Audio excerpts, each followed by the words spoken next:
Thanks, Ron. Yes, and my guests this afternoon are Alyssa Allgood and Fred Kaiser. Fred, of course, Kirkwood Vocal Director, well-known, friend of KCCK, hangs out with us a lot. Welcome, Fred. Nice to see you. Thank you. Great to be back. And jazz vocalist Alyssa Allgood, who is one of the clinicians in for the annual Kirkwood Vocal Jazz Festival. Alyssa, welcome. Thank you so much. Very happy to be here. You're here from Chicago. We got to hear you. I don't know, what was it, a year or so ago? It was, yeah. When you brought your quartet through, and now you're back, and we'll be performing again.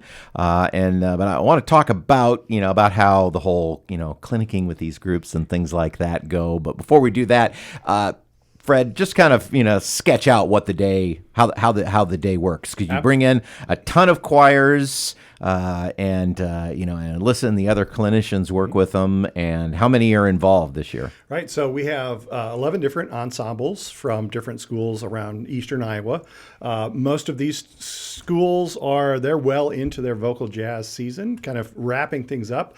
A lot of them want to participate in the Iowa Vocal Jazz Championships, which is our kind of big state competition that's coming up in March. So this is an opportunity for them to kind of tweak their programs, get everything lined up for that event, and an opportunity to meet new clinicians and people sort of in the field. So 11 different groups. They go off about every half hour. So they do their 15-minute set. And then work with our three clinicians, come up on stage and give them all kinds of great feedback. And the thing I like about the vocal jazz competitions in particular is it's not just here are some things to work on, but Alyssa, you'll actually say, okay, go back to measure 42, and let's run through that and talk through that. Yeah, absolutely. So we're doing written comments so they can have some more kind of notes to take home, but then we come up on stage and exactly kind of workshop things with them. And it's been really fun to make suggestions to some of the groups and then hear them apply it, and then sort of hear and see them be like, oh yeah, that sounded really different when we tried this new thing. And just to offer some kind of different perspectives for them, it's really exciting to kind of hear that in real time. Just clinicking, or is there a competition aspect?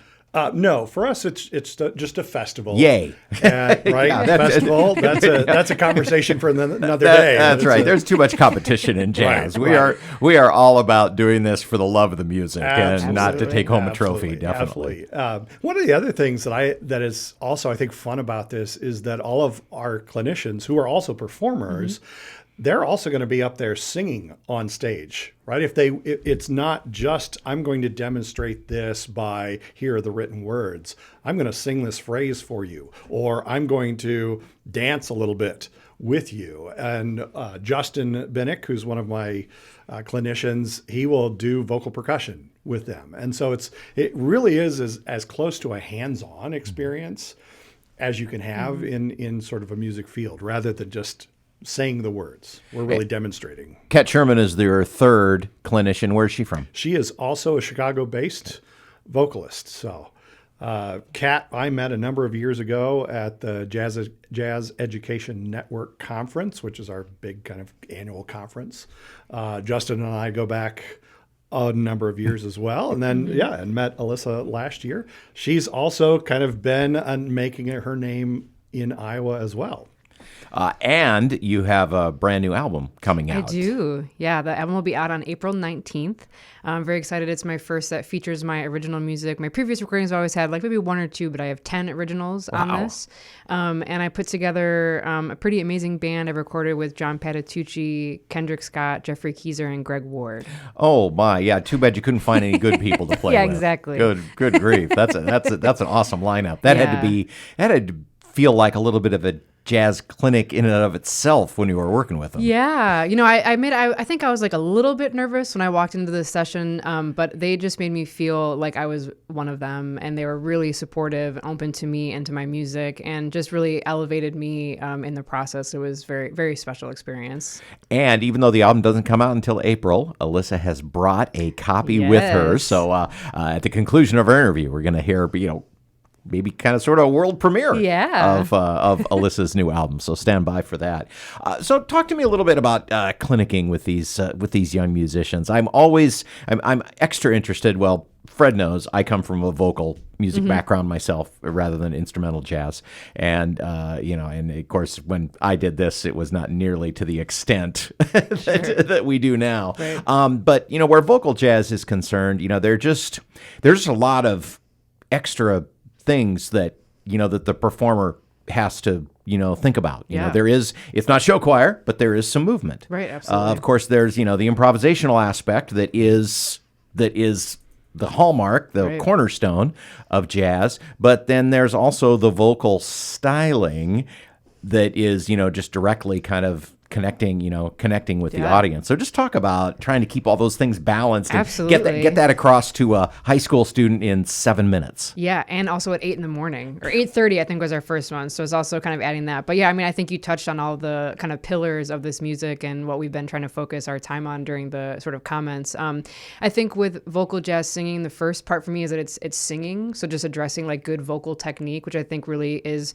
across every genre, thinking about breath support, vowels, all that kind of stuff, but then all the stylistic nuances, and especially with this music, like swing feel, the rhythmic feel of that, I think is so important. We've all been addressing that with the different groups. And I think one thing that we keep coming back to is I think this kind of singing style is much more conversational and can be very challenging for students to kind of feel like they can put a little bit more of their spoken quality into it. So it's been fun to try to like bring that in, and then absolutely getting students to just feel comfortable kind of moving their body and reminding them that this music was originally made for people to dance to. So trying to get them to just feel a little bit more kind of comfortable opening up. And I think another really big part of this music is remembering, right, that you are creating this music with other people in real time. And that's true of other genres as well, but kind of like really being able to have that buy-in together as an ensemble when you decide to take a song in a different dynamic, or you do something with the kind of cutoffs or something like that, and really kind of always bringing that home to this is a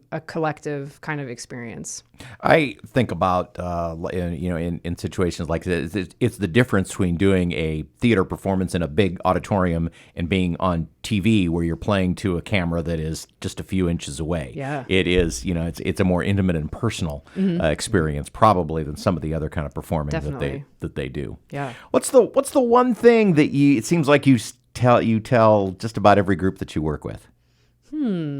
I would say movement. We've been talking a lot about movement, and also just, that kind of conversational aspect. So that kind of deals with, or like blending cutoffs, diction, that kind of stuff, but also vowels. And I always joke, like, I'm from Chicago, so sometimes I bring that in when I'm sort of singing or speaking. So don't have to go that extreme, but really trying to, again, make it feel just a bit more exactly how you might actually speak those words. So we've been doing that, kind of having the students speak some of the text. One of the other clinicians was working on the sunny side of the street, which you might have like a really hard consonant. So kind of trying to soften those things. But then again, getting the students to just feel comfortable kind of engaging their bodies a little bit more. I think that as singers, it's important to remember that our body is our instrument, right? And that means that when we're singing and performing, that whole aspect, that whole instrument needs to be involved. And you can't see me because we're on there, but I keep moving my body as I'm saying that. If you're watching the video, you are seeing Alyssa demonstrate. So kind of knowing, right, that when we are really allow our whole instrument to be involved, that really, really changes the sound and the sort of presence of what we're doing. So that's been a big thing that we've been talking about today. This is a huge day, 11 groups, a lot of clinicking, a lot of working with the students, but that's really only part one because, Fred, you're going to be in concert tonight. Right, we're in concert tonight, and actually we had rehearsal and clinicking with my groups last night. So which sounded fabulous. Came in. Oh, thank you. You're so very kind. But they are also, maybe on a different level in some ways, but also that utilizing the body expression, facial expression. I think for many of us, right, we take Iowa Nice almost too far. And so to break out of that, to be visually expressive. And Justin had the line that it was like visual energy equals sonic energy. Yeah. That's not the exact, but boy, once you engage facial expressions and those kinds of things, that comes right through in the music. So we worked with my groups last night. Tonight we've got a big concert. So 7:30 in Ballantyne Auditorium here on campus. Kirkwood's Jazz Express and Jazz Transit will sing two charts. And then we're thrilled to have Alyssa and Sherman and Justin Binek. They are going to do their own concert. And that's one of the things that I really try to do with this festival.